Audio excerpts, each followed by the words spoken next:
Have you ever watched your entire life savings become worthless in a single afternoon? I have, and I'm going to tell you exactly what I learned when everything I thought was safe turned out to be a lie.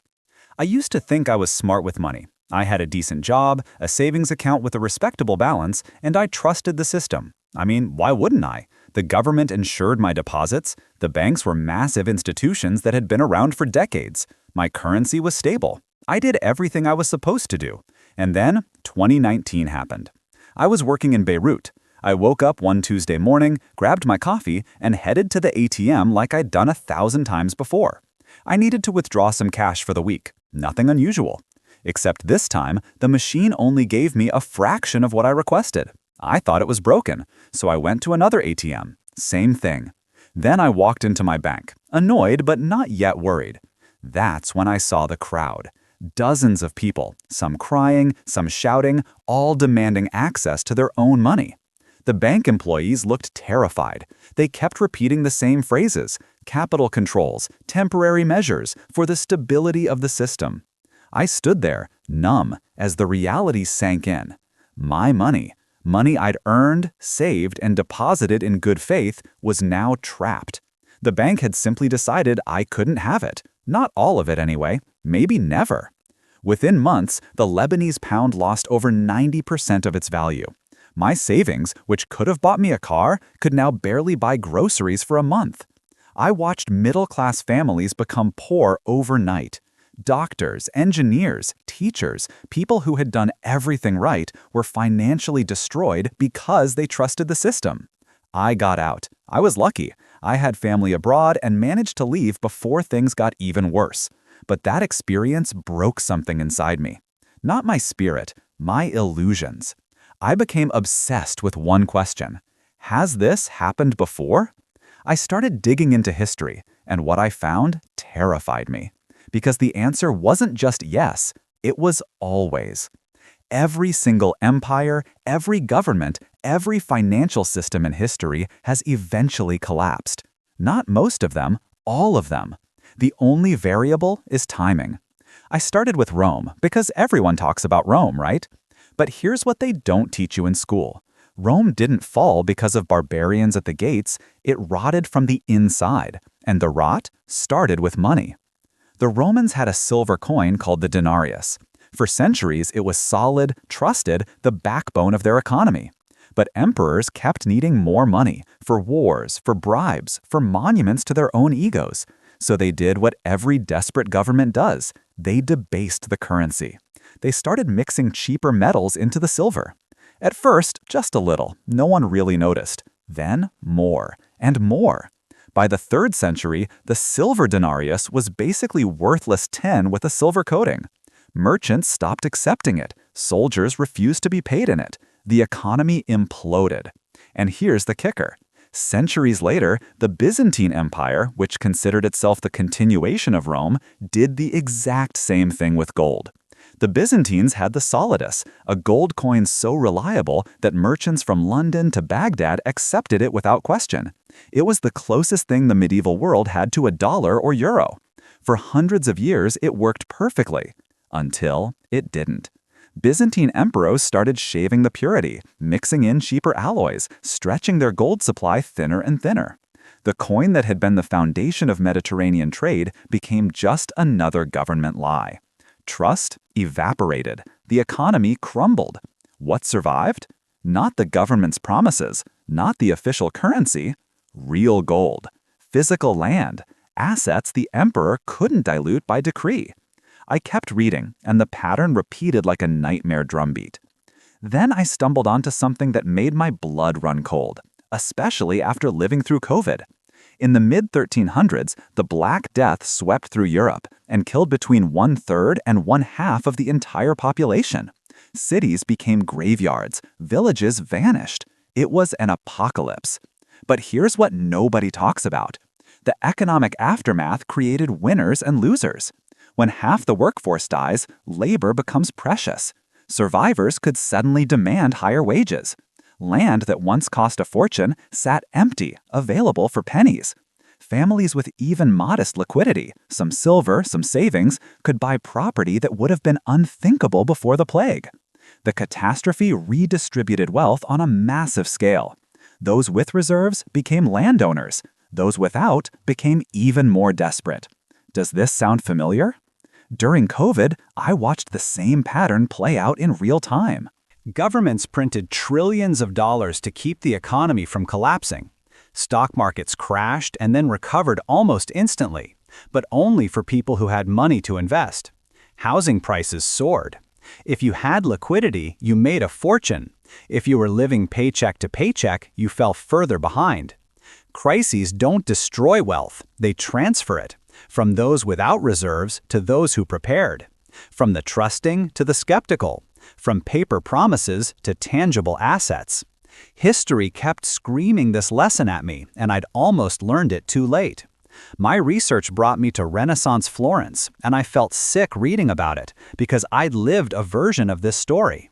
In the 1340s, Florence was the financial capital of Europe. The Bardi and Peruzzi families ran banking empires that seemed invincible. They lent enormous sums to kings, including Edward III of England. Then Edward defaulted, just stopped paying. The banks collapsed like dominoes. Depositors were wiped out. People who thought their money was safe in the hands of Europe's most powerful bankers learned a brutal lesson. Too big to fail is a fairy tale. I thought about 2008, Lehman Brothers, Bear Stearns, Washington Mutual, institutions that seemed permanent, gone in days. I thought about my own bank in Beirut, with its marble floors and its confident employees, the ones who'd assured me my money was safe right up until the moment they locked the doors. Size doesn't equal safety. Reputation doesn't equal protection. Institutions exist to profit and to survive. When they go down, they will take your savings with them. The survivors in Florence weren't the ones who trusted the biggest banks. They were the ones who'd quietly diversified, who held assets outside the banking system, who understood that all institutions are one bad bet away from collapse. Then I learned something that shocked me about the United States, the country everyone points to as the safest, most stable economy in history. America has already experienced currency collapse. Most Americans have no idea. During the Civil War, both the Union and Confederacy had to fund massive armies. Both started printing paper money. In the North, they called it greenbacks, not backed by gold, but by the promise of the United States government. In the South, it was catastrophic. The Confederacy printed graybacks in staggering quantities. By 1865, Confederate inflation had reached thousands of percent. Soldiers carried bags of bills that couldn't buy a loaf of bread. Families saw their entire life savings become worthless paper overnight. After the war, Confederate currency was worth exactly zero. What held value? Land, food, gold, anything real. I realized your own government, the one that prints your money and promises it's safe, has already destroyed a currency once. Why do we assume it can't happen again?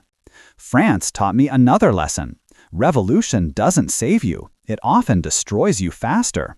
In the 1790s, French revolutionaries seized church lands and issued a new paper currency called assignats, backed, supposedly, by the value of confiscated property.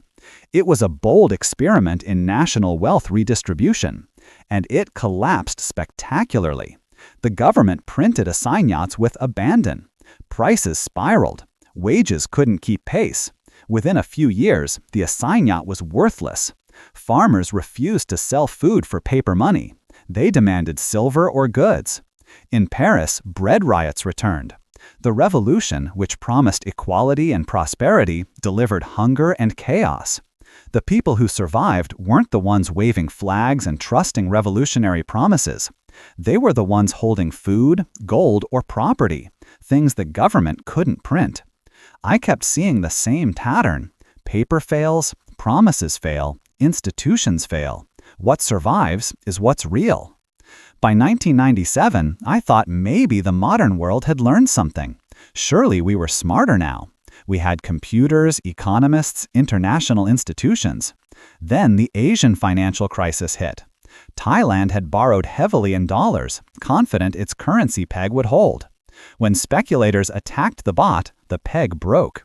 Thailand's debts in foreign currency became unpayable overnight. The panic spread like wildfire. Indonesia, Malaysia, South Korea, currencies collapsed in a chain reaction. Economies shrank. Unemployment exploded. The IMF arrived with rescue packages that came with brutal conditions. And who suffered?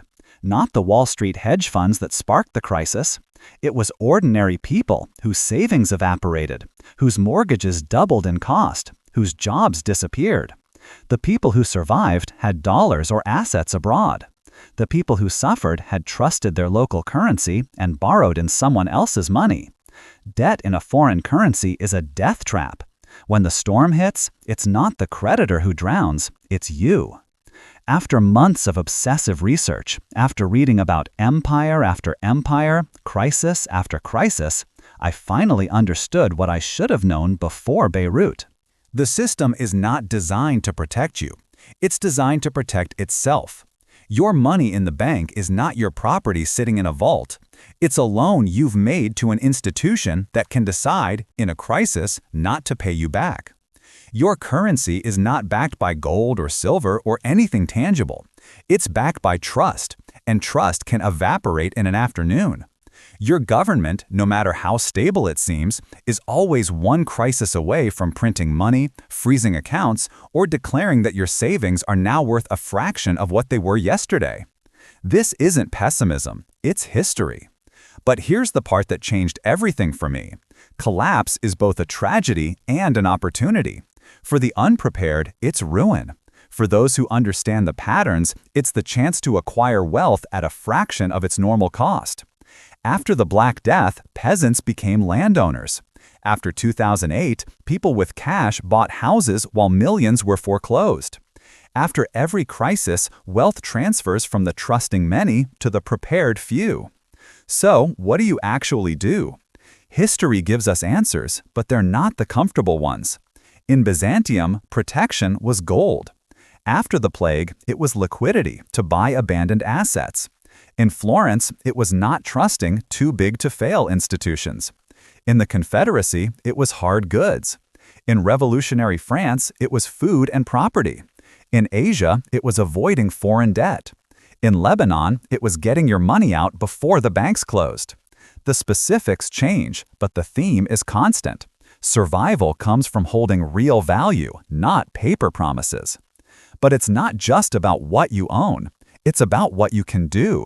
The baker who could still make bread during a currency collapse wasn't poor. The craftsman who could repair tools, the farmer who could grow food, the merchant who could move goods, these people didn't just survive, they thrived. In every crisis, money loses meaning, but production never does. People still need to eat, to build, to trade, to live.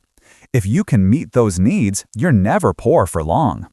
Real protection is a combination. Real assets that can't be inflated away, real skills that create value, and the awareness that every system eventually fails. I left Lebanon with almost nothing, but I left with something more valuable than the savings I lost.